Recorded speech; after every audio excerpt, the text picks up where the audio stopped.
Hello, my friends. D.L. Anderson here. Welcome back to Transformation by Truth podcast as we share the truth concerning these last days and what you must do to save yourself from the violent times that are just ahead. Today's podcast is a word of truth accounting of the end times. The end is coming. The end is near. Today's podcast is entitled End Times 483 Your Victory Over Blasphemy, Part 1. How Worship Empowers You to Overcome Your Sinful Nature. The podcast objectives are analyze your battles with blasphemy, analyze how worship shapes your opportunities, and reveal how worship defeats your sinful nature. Opportunities to transgress the Father's will. Shalom, my beloved brothers and sisters, and welcome to day 346 of our exposition of lawlessness.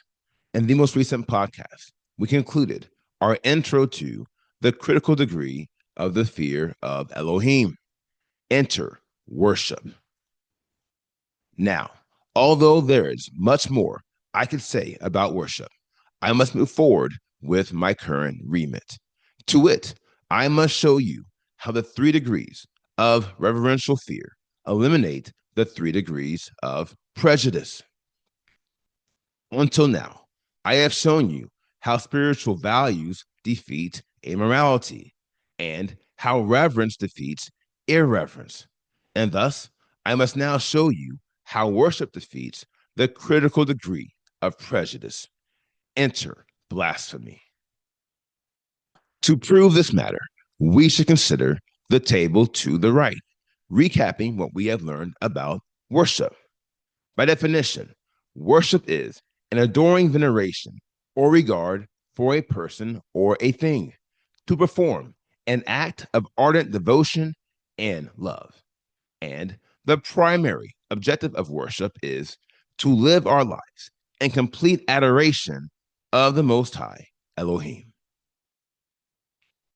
Now, the key to defeating the spirit of blasphemy lies in the definition of worship and its primary objective, which I will capture in the following interest point. Consider this, my friends, and be advised.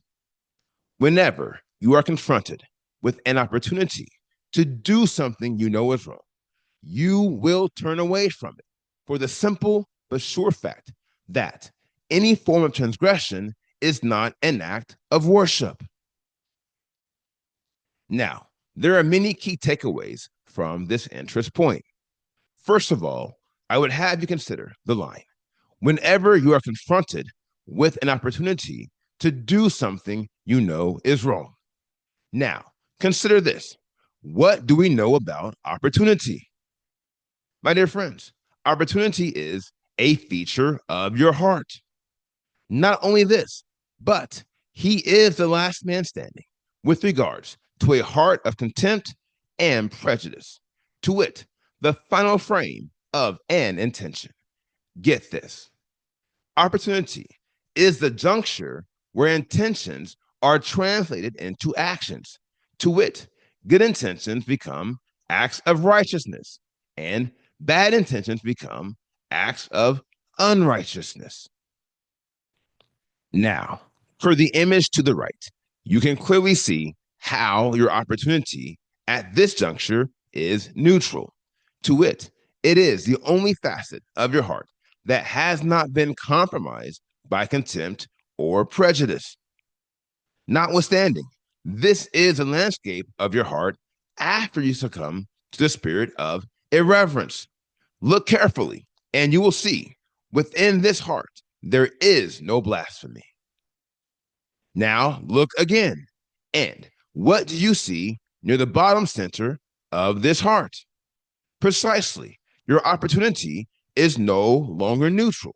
It has now been compromised by blasphemy.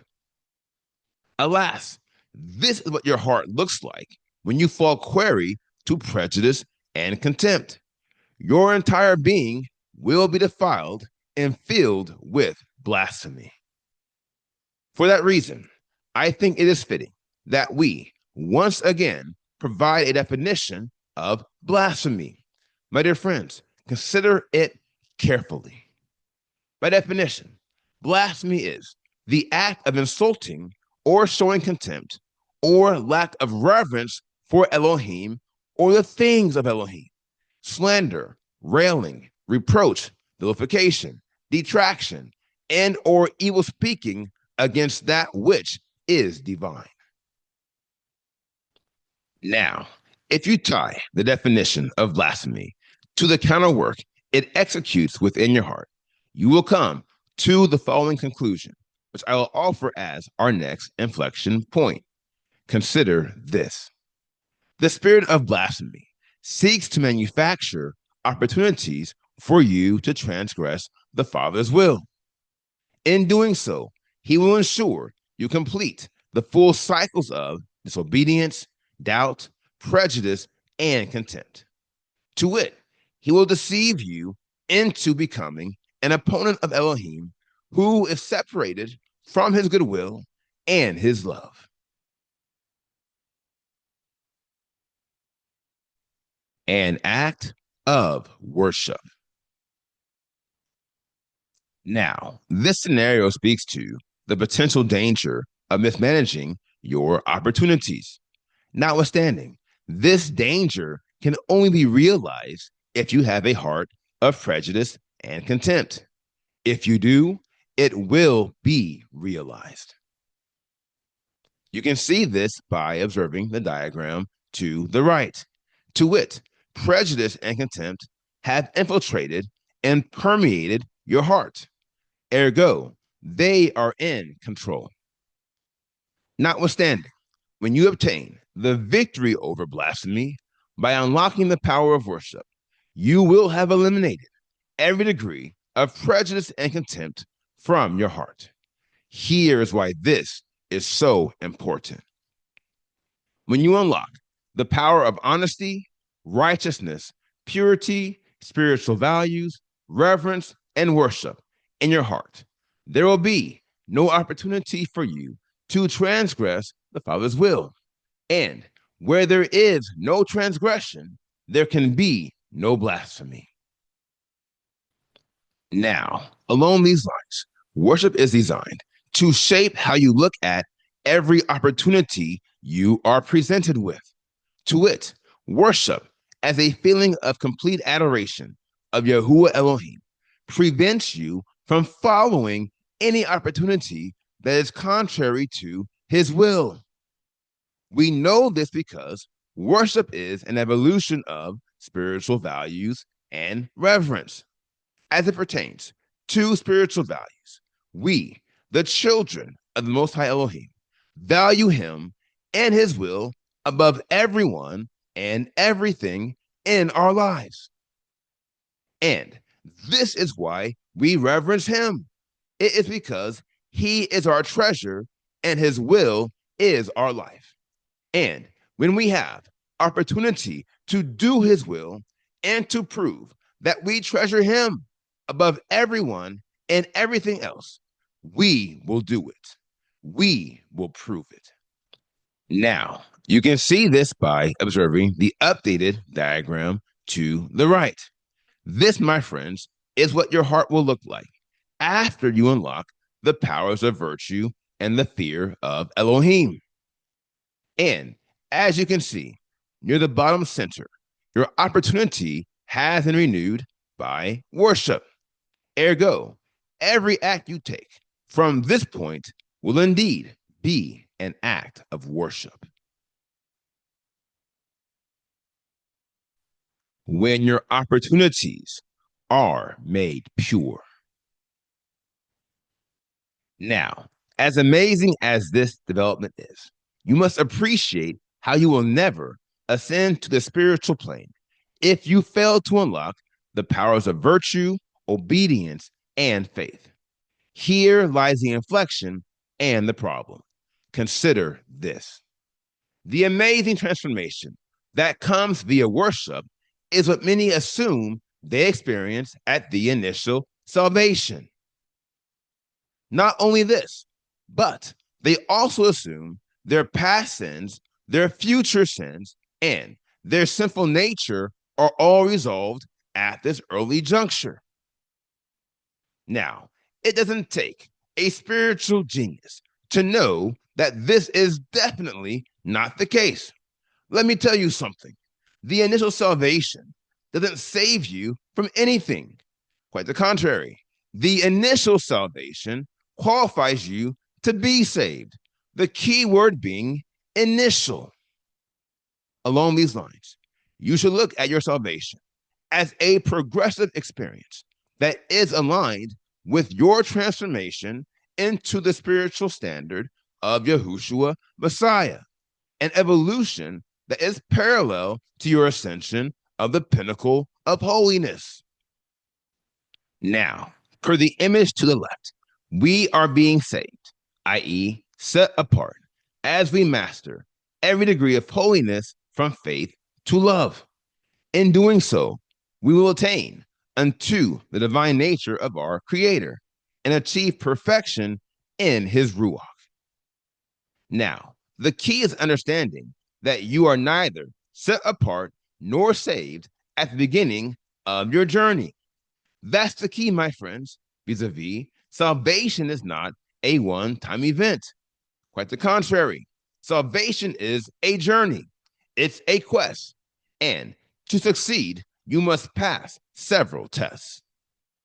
Here again, when it comes to crossing over the threshold of love, which is at the top of the pinnacle of holiness, there are 7 major tests you must pass.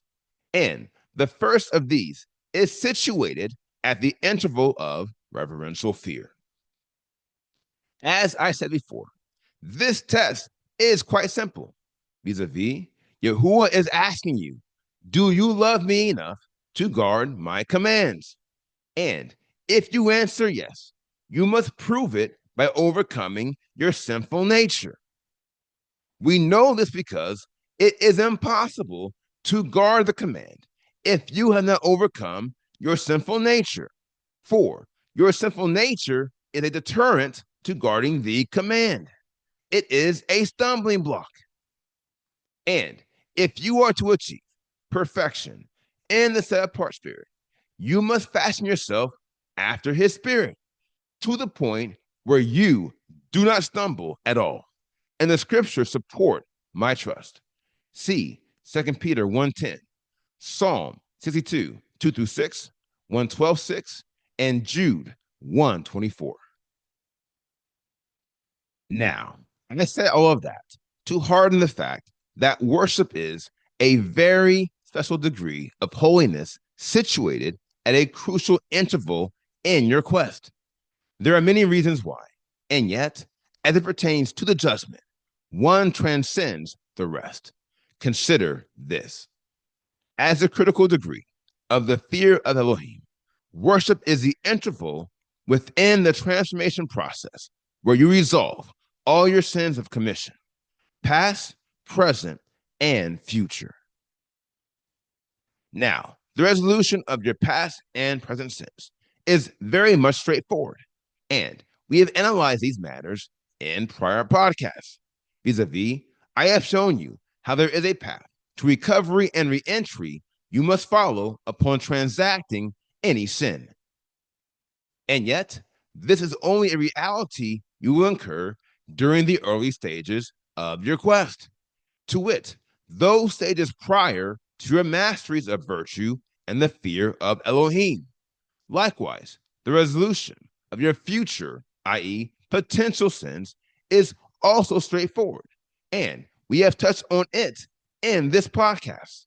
Vis-a-vis, worship renews, i.e., purifies your opportunities, which eliminates the potential to transact sin. My dear friends, here lies a key revelation. I encourage you to bookmark, remember, and share. By purifying your opportunities, the spirit of worship prevents every opportunity that is not aligned with the Father's will from ever entering your heart. My dear friends, as powerful as this revelation is, I would remind you that we could not validate this crucial matter apart from the linear model of holiness. For worship is the primary application of purification, and thus worship must be the juncture in our quest where all our intentions and opportunities are made pure. Here again, this is how you will overcome your sinful nature and pass the first test of love in your quest. It is how you will unlock the fundamental power to guard all the commands of Elohim while eliminating the sins of commission from your life. And seeing how this is one of the 7 major milestones in your quest, the Ruach is leading me to dedicate one final podcast to this procedure, after which we will turn our attention to analyzing the path you must follow to reign over the spiritual disease of prejudice. Yahuwah bless you until then. Now, here is the final word. When opportunity knocks, from now you will see a desire to worship and a heart made free.